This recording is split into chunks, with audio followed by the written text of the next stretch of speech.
എനിക്ക് പേക്കുത്ത് കാണിക്കണം. ഞാൻ ഒളിച്ചു നിന്നതല്ല ആശാന്. മിണ്ടരുത്. നിങ്ങൾ ഇത്ര വൃത്തികെട്ട സ്ത്രീയാണെന്ന് ഞാൻ അറിഞ്ഞില്ല. അയ്യോ, തെറ്റിദ്ധരിക്കല്ലേ. അല്ല, എന്തോ ഒരു ശബ്ദം ഞാൻ കേട്ട് അത് വന്ന് നോക്കിയതാ, അത്രേ ഉള്ളു. പോതകളെ, നിങ്ങളോട് വർത്താനം പറഞ്ഞാലേ ഞാൻ തന്നെ അഴുക്കാവും. പോയിട്ട മുമ്പിന്ന് പോവാൻ.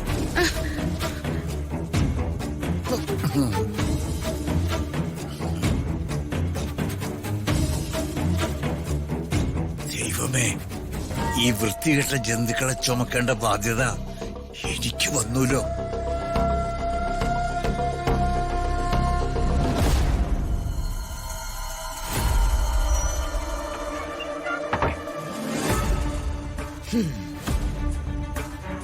അങ്ങനെ എന്റെ ആദ്യത്തെ പാര ഒന്നാം തരമായിട്ട് ഏറ്റ്. ഒടിയെന്ന് ഞാൻ വിചാരിച്ചതാ, പക്ഷെ ഒടിഞ്ഞില്ല. ഇതിപ്പം ഒരു അത്യാവശ്യത്തിനുണ്ടാക്കിയ ഒരു ചിന്ന പാരയല്ലേ. ഇനി മഹാപാരകളുടെ പ്രചരണമാണ്. ഇപ്പൊ കൊടുത്ത പാര വന്ന ഒരു വഴിയേ.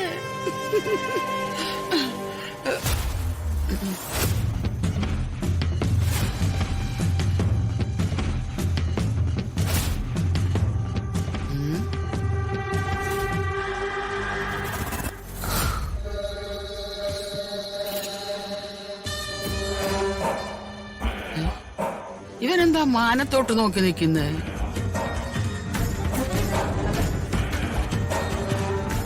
അല്ല, മാങ്ങ വഴുക്കുന്ന കാലം ആയില്ലല്ലോ.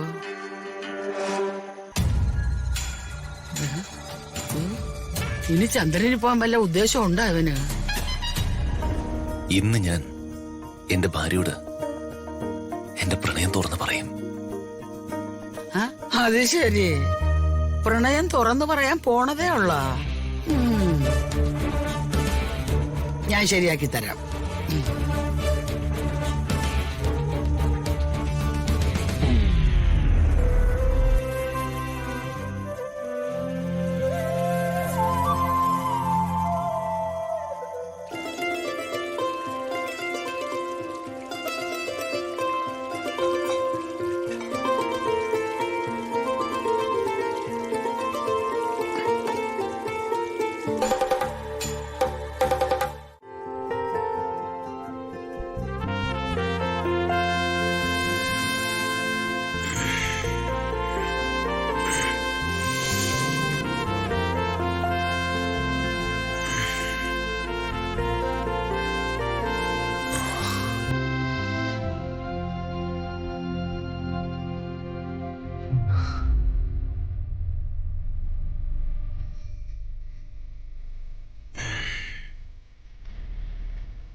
പാവം നല്ല ഉറക്കത്തില. ഉറങ്ങിക്കോട്ടെ. മരുന്നിന്റെ സെഡേഷനാണെന്ന് തോന്നുന്നു.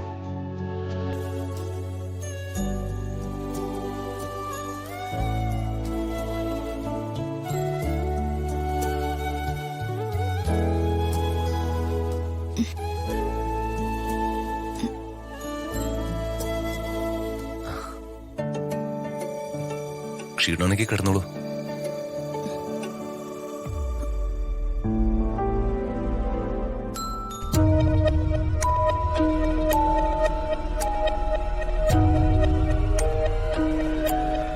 അതിരാവിലെ തന്നെ പാര ചിന്തേരിടാൻ തുടങ്ങാം.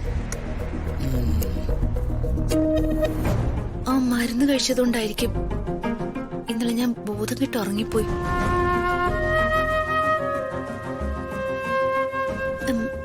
രാജു സീരിയസ് ആയിട്ട് എന്തോ പറയാൻ തുടങ്ങിയതായിരുന്നില്ലേ? എനിക്കത് ഓർമ്മയുണ്ട്, പക്ഷെ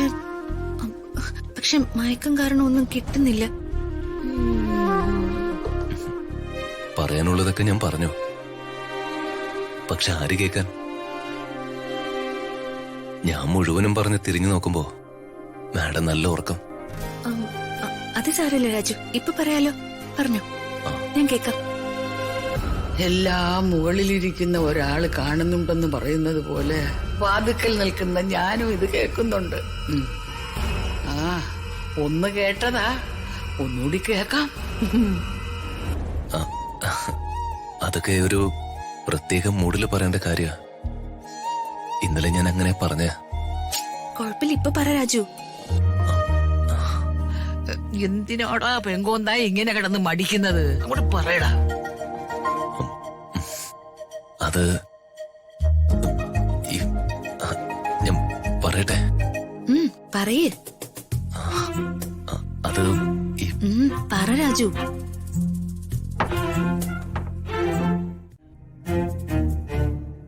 ആരും വിളിച്ച് എഴുന്നേപ്പിക്കാതെ തന്നെ ഞങ്ങൾക്ക് എഴുന്നേക്കാൻ അറിയാം. അളിയന്റെ അമ്മ. ആ അല്ല മോൻ, അതൊക്കെ അറിയാന്ന് എനിക്കറിയാം. എന്നാലും ചില കാര്യങ്ങൾ മുതിർന്നവര് പറയുന്നത് കേക്കണം. കല്യാണം കഴിഞ്ഞ് മധുവിധു കാലം കഴിയാത്ത പെങ്കൊച്ചുങ്ങള് അതിരാവിലെ എഴുന്നേക്കണം. എഴുന്നേറ്റാൽ ഉടനെ ഭർത്താവിന്റെ കാൽപാദം തൊട്ട് നെറുകയിൽ വെച്ച് പോയി അടിച്ച് നനച്ച് കുളിക്കണം. എന്നിട്ട് സൂര്യ നമസ്കാരം ചെയ്യണം. ഞാനൊക്കെ കല്യാണം കഴിച്ച ആദ്യ നാളുകളില് വെളുപ്പിന് 3-3:30 എഴുന്നേക്കും.